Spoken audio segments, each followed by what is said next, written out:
Sabi ng boys. Boys, ano po? Ano sabi mo dati?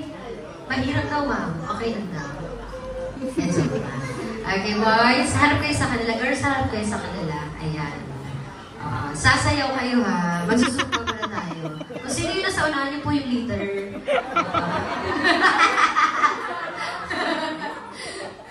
Joke lang. Joke lang. Okay, guys. This game is what we call a minimum to maximum. Alam niyo yun?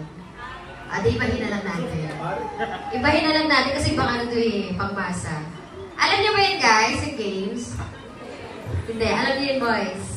Hindi. Okay, for example, when I say minimum to maximum, you just arrange yourselves according sa sasabihin ko. For example, arrange yourselves according to your height.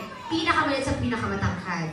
Okay, pagdating sa letter, first letter to the last letter. Pagdating sa number, 0 to the highest number. First to make 3 points will be the winner. At kung sino ang matatalo, sasayaw po ha.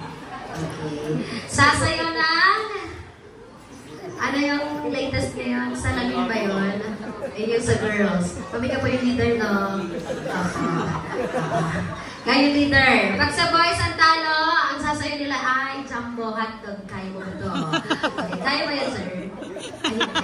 Oh, no choice, nice. Good luck. Okay, girls, are you ready? Nag-lunch na kayo? Hindi pa. Hindi pa, lagot ka, mami. Yung kundi mami, good for 100. Boys, nag-lunch na, hindi pa? Lakas study, ah. Okay.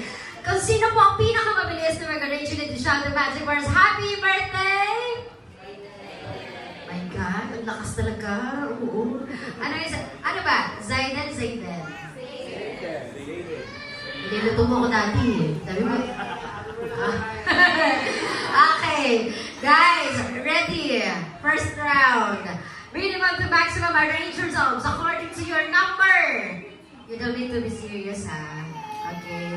Baka mag-away-away yung mga mag-asawa dito, ha? Ready? Arrange yourselves according to your number of your ex-boyfriends or girlfriends. Let's go!